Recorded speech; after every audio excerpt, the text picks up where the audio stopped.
Hello and welcome to Nice and Blunt. It's week 13 and it's time to rank some running backs. This week looks very different than usual. There's some key players on bye like Nick Chubb and Aaron Jones who are usually in the top 10, and then Christian McCaffrey and Dalvin Cook are also unavailable. So the top 10 looks very different. Get ready for it. These are my week 13 half PPR running back rankings. Let's go.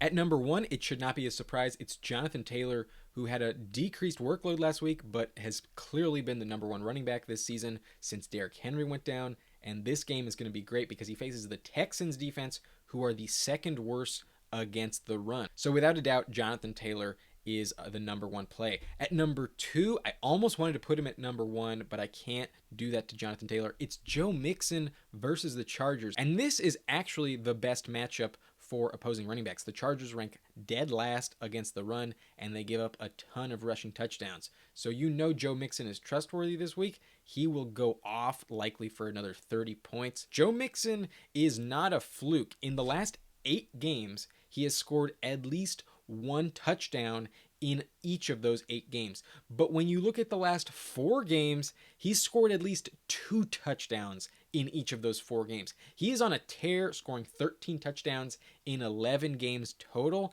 And in the last 2 weeks, he's seen at least 30 touches in both games. Joe Mixon is a league winner and a top 5 running back the rest of the way. And Austin Eckler in the same game as Joe Mixon comes in as my number 3 this week.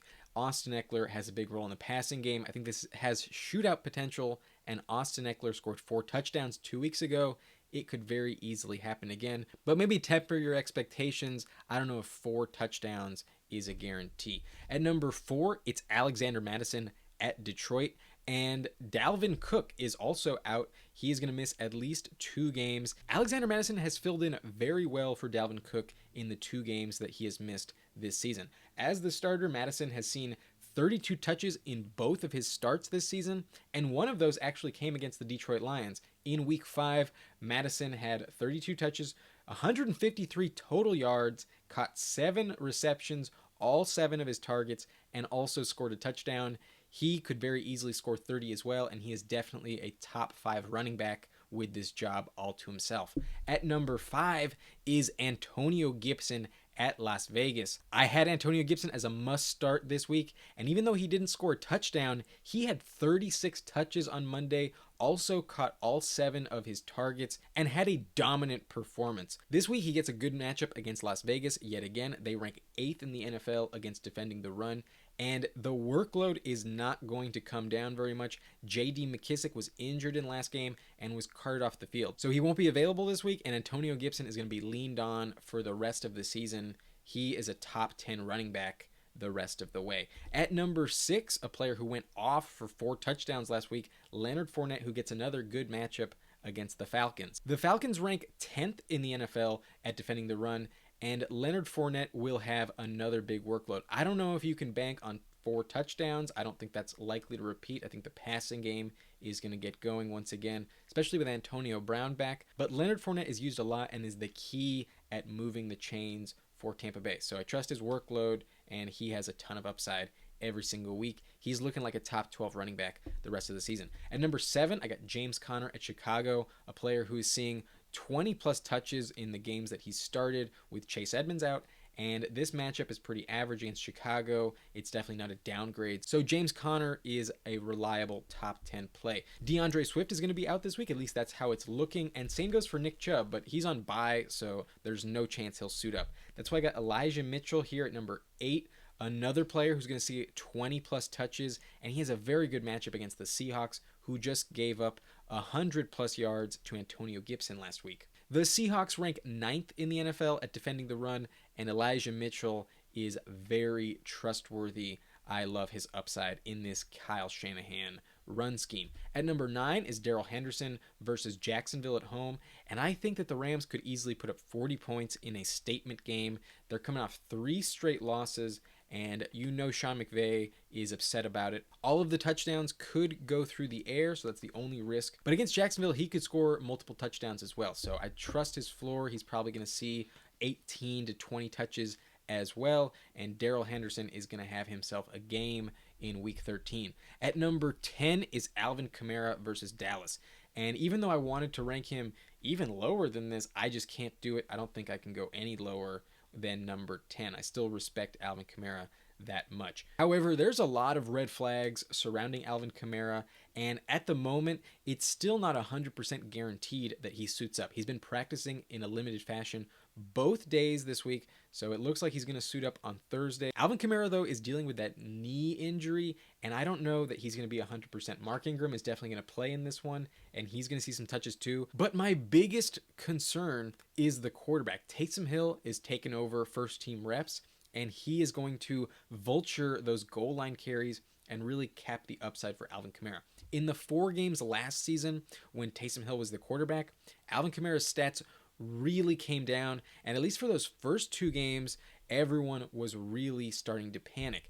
On an average in those 4 games, Alvin Kamara was scoring 12.95 half PPR points per game, and that is definitely a downgrade from what you expect from Kamara. So he's a bit more touchdown dependent. I do think he will score because he is the number 1 option for the Saints. That is unquestioned. However, Dallas is good defending the run. They only give up 107 rushing yards per game total this season, and Alvin Kamara may get a lower workload than what we usually expect. So that's why I'm worried about him, but I still have him as a top 10 play. However, if you consider all the players who are out at the moment that would be ranked above him, he would probably come in at like 15 for me. However, that's not the case, and still, Alvin Kamara is a top 10 running back for me in week 13. If you got a problem with it, leave it in the comment section. I ain't changing my mind. At number 11 is Najee Harris going up against Baltimore, and I'm really worried about him in this game. The last 2 games,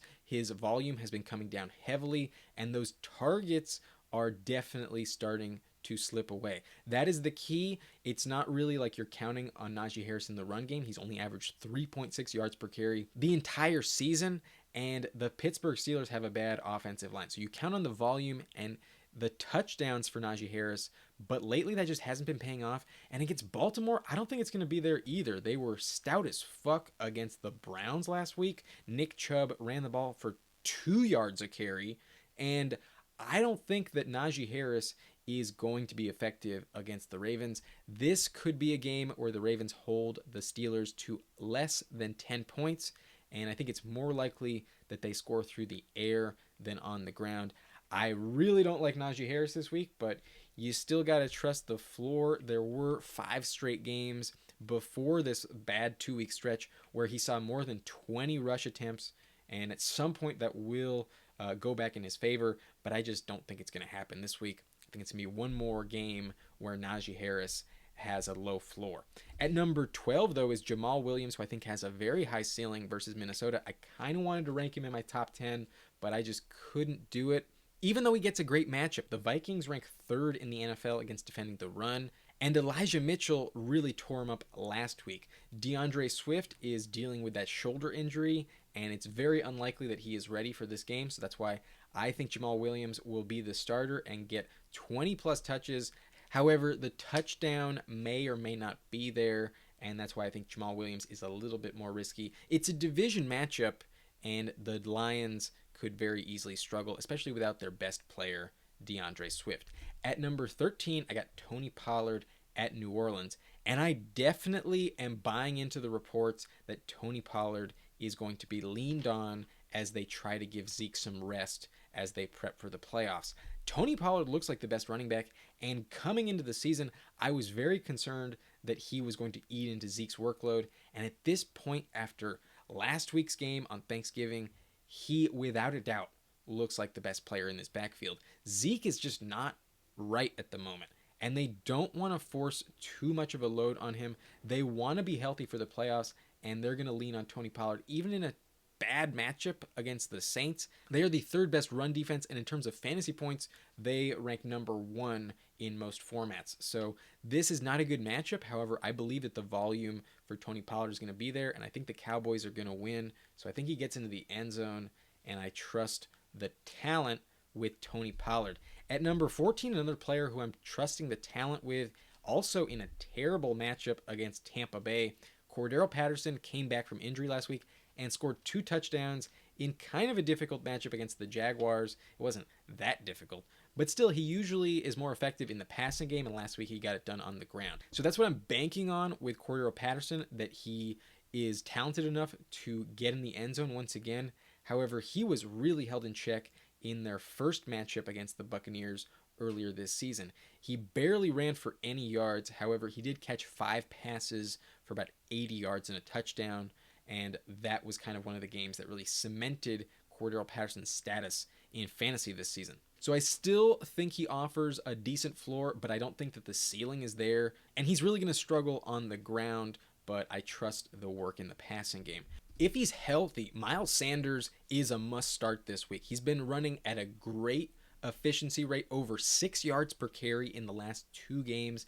And this week he gets an amazing matchup against the Jets, who at the moment rank 6th in the NFL at defending the run, but have given up multiple rushing touchdowns in pretty much every game this season. So Miles Sanders would benefit greatly from an amazing matchup. He cannot be stopped right now. However, his injury is the only thing keeping him off the field. So monitor his status, but if he starts, he needs to be in your lineup. I'm not convinced that happens though, so that's why I have James Robinson here at number 15 versus the Rams. I trust the workload, even though James Robinson isn't fully healthy. He fumbled last week and that kind of limited him, but he did get a decent workload in a tough matchup and still performed to a decent floor. So I think that'll be a similar game script for him this week, and I trust the volume with James Robinson. He's the only Jaguar I'm interested in though. At number 16, I got Javonte Williams at Kansas City. And last week, Javonte Williams looked elite, especially receiving the ball. And I think his role is really going to explode in this game. Because you know that the Chiefs coming off a bye are going to be ready for this game.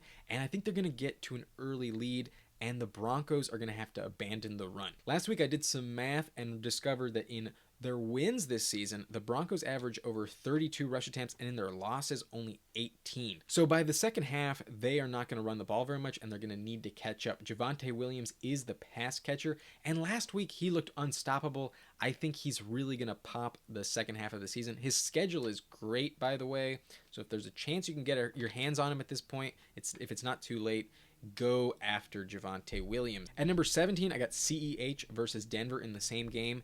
And there's always some risk with CEH. Sometimes he disappears. However, I think that they really need to establish him in order to make a Super Bowl run. And at least that's what they're going to try to do this week. He had definitely the most touches in the backfield last game that we saw him after coming off IR. And he'll be more healthy, even more fresh for this game. And I think you can trust CEH for at least 15 touches. And in this offense, there's always a ton of upside. So I can't really rank him much lower than this. But I can't really rank him much higher either. There's always some risk with Clyde Edwards-Helaire. And number 18 is Myles Gaskin versus the Giants. And he has a very good matchup, and I think the Dolphins are going to lean on the run and their defense. So I think he'll get into the end zone, and I have a good feeling about Gaskin this week. I think he's going to be a top 20 play. At number 19 is Josh Jacobs versus Washington, and he had a massive workload last week against the Cowboys, but they were leading very early in that game, and for the first game this year, he ran the ball efficiently. I don't fully trust it, but it's a really good sign for him going forward. He gets a tough matchup against Washington, but he is very consistent on the goal line, and touchdowns are usually something that you can count on for him. So that's why I don't think the floor is too risky, and I think Josh Jacobs is a safe top 20 play, a good running back too, even in a bad matchup against the football team. At number 20, I got David Montgomery versus Arizona, and I think he'll get a decent workload. However, I am not excited about this matchup. I think the Cardinals have a chance to really shut down this offense, and David Montgomery is a little bit of a liability if he does not score a touchdown. So that's why I'm worried about him. And even though I think he'll get 15 or so touches, I don't really love the ceiling this week. At number 21 is where I have Boston Scott going up against the Jets, and I have him ranked this high because I don't think that Miles Sanders will be healthy in time. However, like I mentioned with Sanders, Boston Scott gets a great matchup. The Jets are one of the best fantasy defenses against running backs. There's a lot of touchdown upside, and Jordan Howard has been injured. Kenny Gainwell is not as much of a factor, so I think Boston Scott would be the next man up in this backfield, and he would greatly benefit from this matchup. But Miles Sanders needs to sit in order for this ranking to pay off. So if you're going to bank on an Eagles running back, just make sure you monitor their status and make sure you have a backup plan if Miles Sanders can't start. At number 22, I got Devontae Freeman, and he also gets a good matchup against Pittsburgh, but I don't fully trust the workload every single week. The Steelers could show up and really limit the Ravens on defense, even though they are bad against the run. And Latavius Murray has been coming back. He isn't the number one running back. That's definitely Devontae Freeman. But Lamar Jackson can always vulture the touches and especially the touchdowns. So that's why I think Devontae Freeman is just a floor play at number 22. Number 23, I got Damian Harris, who doesn't catch many passes, and that's why I don't really love his upside. He gets a bad matchup against Buffalo on Monday night, and I think it's going to be a very low-scoring game. I do think the Patriots will win this game. However, I think it's going to be Mac Jones and the passing game that gets it done. So that's why I got Damian Harris this low, only at number 23. At number 24 is Saquon Barkley at Miami. I feel like some people are going to look at this and say, I'm way too low, but Barkley has been bad this year, and pretty much every stat points to him not even cracking the top 20. So maybe I'll go into that a little bit more in another video, but I have no confidence in Saquon Barkley. There's no passing game, and the opposing defense can really key in on Saquon Barkley. The Dolphins have also shut down back-to-back opponents in games that we did not expect them to win. So their defense is lights out at the moment, and I think that they're going to shut down this Giants offense because it just looks terrible. I have no faith in Daniel Jones. So I want to bench Barkley. There's a lot of injuries this week, and Saquon Barkley is just a flex play for me. I have no confidence in him this week. At number 25, I have Melvin Gordon going up against Kansas City, and I think that like I mentioned with Javonte Williams, the Broncos are going to need to abandon the run in the second quarter possibly. And in the second half, Melvin Gordon's not going to get many touches, and he's very touchdown dependent, so I definitely prefer Javonte Williams. He will have a big role in the passing game, and he's also looking like the much better player. Melvin Gordon got injured on his first carry. He did come back, but there was a big scare for a second that he was going to be out for the rest of the game. At number 26 is Ezekiel Elliott at New Orleans, and this is a bad matchup, but they're also going to lean on Tony Pollard very heavily. Zeke always has the chance to get into the end zone, but I do not like the upside at all this week. He is definitely just a low-end flex play, and really don't feel good about it at all. I don't want to start Barkley or Zeke this week. And then at number 27, Devin Singletary versus New England. And Zach Moss is basically a non-factor in this backfield, but Matt Breida is kind of vulturing the touchdowns. So you're banking on the volume with Devin Singletary. He kind of gets a good match against New England, but I think the Bills are really going to struggle, and he is barely a top 30 option for me. I want to stay away from the Bills running backs. At number 28 is Tevin Coleman. I also want to stay away from the Jets running backs if it's not Michael Carter. This matchup is fine, but I just have no confidence in them at all. Same goes for Alex Collins. The Seahawks are broken, and they have no run game whatsoever. Alex Collins is going to struggle a lot in this divisional matchup. At number 30 is Ramondre Stevenson at Buffalo, and this is the main reason why I'm down on Damian Harris. He is getting a decent workload, and he really caps the upside for both players. They're both touchdown dependent, and even though I think Stevenson has a decent floor, I'd rather stay away. And number 31 is Mark Ingram versus Dallas, and Alvin Kamara is definitely the running back you want, but Ingram could vulture some touches, definitely has a chance to get into the end zone, so a decent flex option if you're desperate or in a very deep format. But if you're going to stick around for these backup running back rankings, then you are definitely desperate. At number 32, I got Ronald Jones versus Atlanta, and there is some upside. He scored a touchdown last week, but don't bank on it. It's definitely risky. Samaje Perine versus the Chargers gets a good matchup, but Joe Mixon dominates the touches, so you're really banking on some late game garbage time for Perine where he's doing mop-up duty, and let's say the Bengals bench their starters. At number 34, I have Darrell Williams versus Denver, and I don't think that he's completely gone for the Kansas City Chiefs, but the player you want is definitely Clyde Edwards-Helaire. Sony Michel also has some upside filling in for Darrell Henderson. He's been banged up recently, but I think he's going to be good to go, and Basically, Daryl Henderson needs to get hurt in order for Sony Michel to pay off at any point the rest of the year. At number 36, Naheem Hines at Houston, decent matchup, does get involved. Same for Rex Burkhead, he gets involved, but it's in the same game is what I meant to say. He is involved and is looking like the main running back in Houston at the moment. However, this is a very bad matchup, and I'm not interested in a Houston running back. Looks like I got Ronald Jones here again, so that's a bit of a mistake. That's okay. And then Latavius Murray and Matt Breida round out the top 40. But let's see. My next player who I'll replace Ronald Jones with is, let's get it right. Let's do this correctly. Kenyon Drake versus Washington. So those are my top 40 running back rankings. I'll leave them up through the rest of the video. And I really feel confident in those top 9 running backs. All the players I would rank above Alvin Kamara, I think are going to go off this week and have a really, really high ceiling. I'm going up against Alexander Mattison, Antonio Gibson, and Elijah Mitchell, but I have Jonathan Taylor and Joe Mixon on that team, so I think I will edge it out. But let me know what you think. If you have a start-sit question, go ahead and drop it down below. I'll try and get to it as soon as I can. And tomorrow, I'll give you my top 40 wide receiver rankings. But until then, I hope you enjoy your day. Hit the like button and subscribe to the channel for more content. My name is Adam Riancho, and thank you for watching Nice and Blunt.